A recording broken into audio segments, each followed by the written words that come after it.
Ferguson, Missouri, from the Mike Brown incident. You know what I'm saying? Where these guys were actually using live rounds and live ammunition over there. You know what I'm saying? So how can you label this guy a terrorist when oh man, it's just so deep, dog. It is. Yeah, it is. Yeah, I could go days for talking about this shit, man. Right.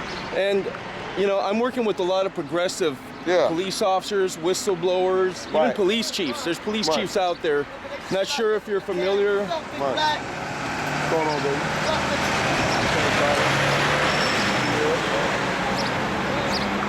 Yeah, so we're gonna cross over and then walk up. All right. So there's a police chief who apologized to Congressman John Lewis. Do you know who he is? No. John Lewis was one of the freedom riders during the early 60s. He was featured in the movie Selma with Martin Luther King. Yeah. And he's still alive. He's 80-something years old. Yeah, I do know that guy. All right. And there's a police chief, or a former police chief of Montgomery, Alabama, the city of Montgomery, Alabama, that when he became police chief, he told his officers that they had to remove the patch, the cradle of the Confederacy, from the uniform. This is, Montgomery is, of course, where the Civil War started. It's where racism began. And it's where the Confederate States set up their first White House under Jefferson Davis. Right. And so he had them remove this patch that had been on their uniforms for 150-something years. Okay. This is a white boy, by the way, a white chief that did this. Right. And then later on, he made his officers go to Rosa Parks School. Okay, so that they could learn racial sensitivity training, and so that they could learn about the struggle, the history of what blacks went through, because a lot of these people, they just don't care.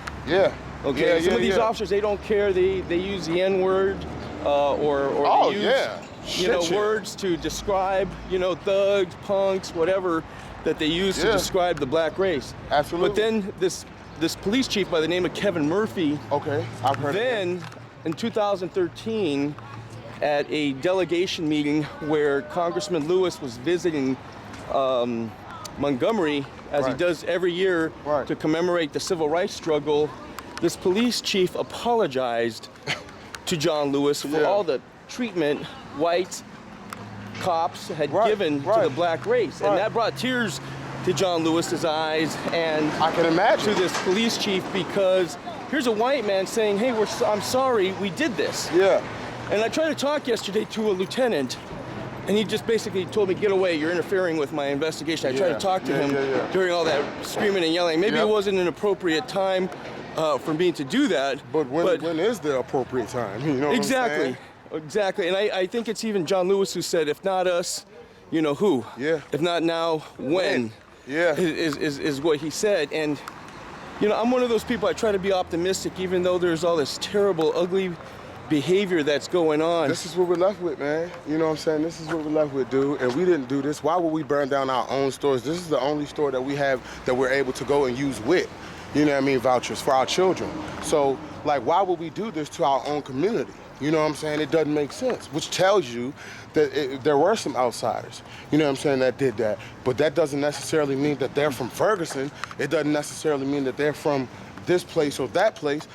There's some outsiders, dude, and they came here to purposely riot and loot because they know that we were going to protest and we were marching for Freddie, so they used Freddie's name in vain. You know what I'm saying, to do this negativity, and that's some bullshit. But just being here, Kev, you know, there is this negativity where, you know, when I was talking to some of these people out here, they were telling me, you know, the police killed my brother, the police beat me, the police did this to me.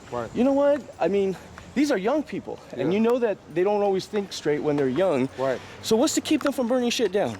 You know what I mean? I mean, if someone had killed my kid, I would be out looking for problems. I would probably be on a suicide mission. But you know what, man?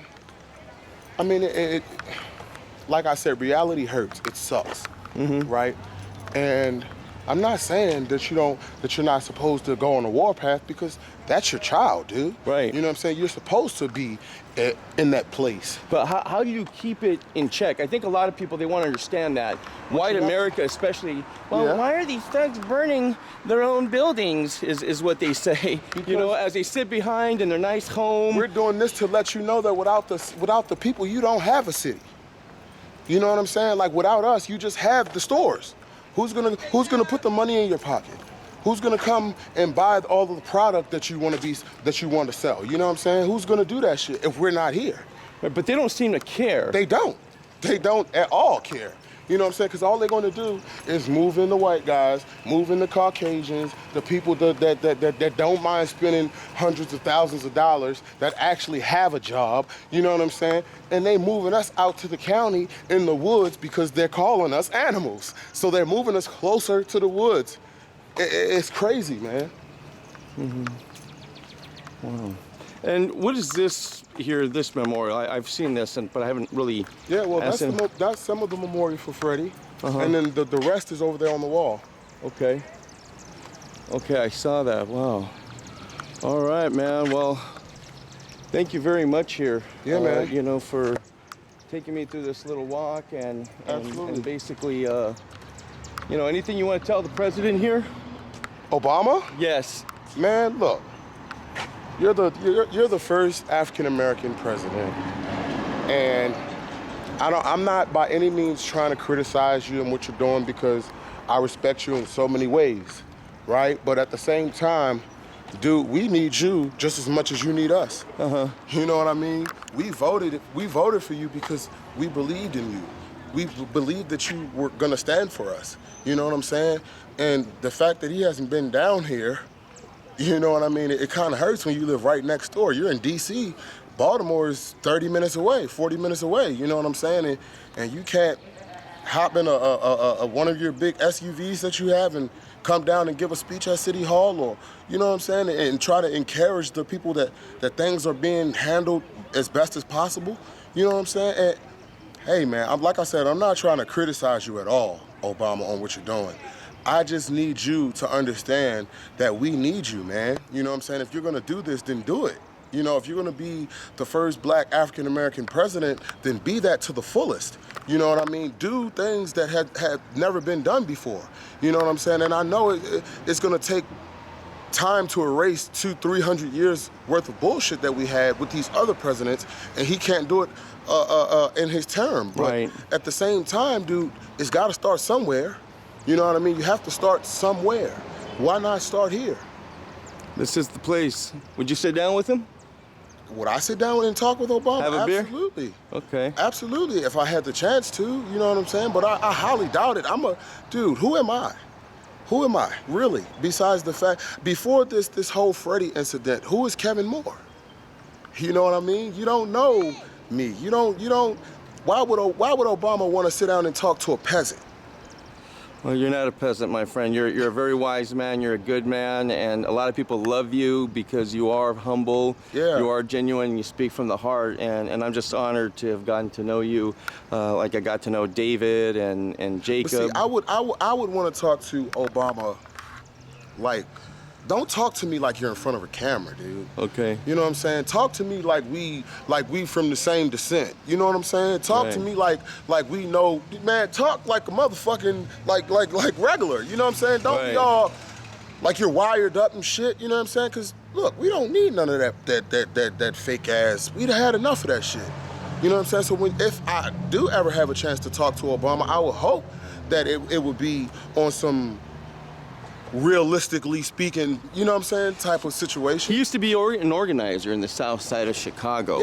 Yeah. And so he worked in these communities where you know, they were blighted and you know, he had that passion back then, and I'm sure he still does. Right. But there's an evil element out there that doesn't like people with black skin. And that's something that I've seen. But you know what, man? I've seen black Mexicans. You know what I'm saying? Black Mexicans. Like, really, like my skin color, but they don't speak one lick of English. Okay. You know what I'm saying? And these guys are not targeted with police brutality. You don't hear about Mexicans getting killed in every neighborhood you go to. You know what I'm saying? You might have your deportation issues where you're immigrants and things like that, but as far as like the murdering.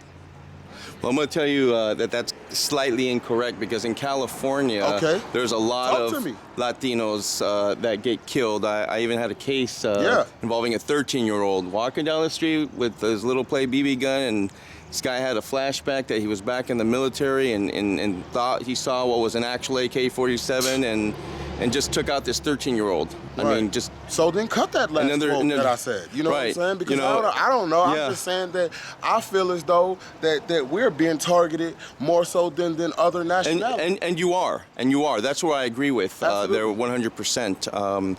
But, well, brother, well, thank you so much again for giving me the time, and you just keep doing it. And what can you tell the people there? Any last final words? Anyone that's watching this? Across the world, I love you. I'm doing this for the world. I'm not just doing this for us here in Baltimore. You know what I'm saying? I'm doing this for everybody everywhere. You know what I'm saying? So we just got to stick together, dude. We got to stick together. Right on, my man. Thank you so much. Yeah. All right. Hi, good morning. Coming to you from Baltimore, Maryland. Thank you, Freddie.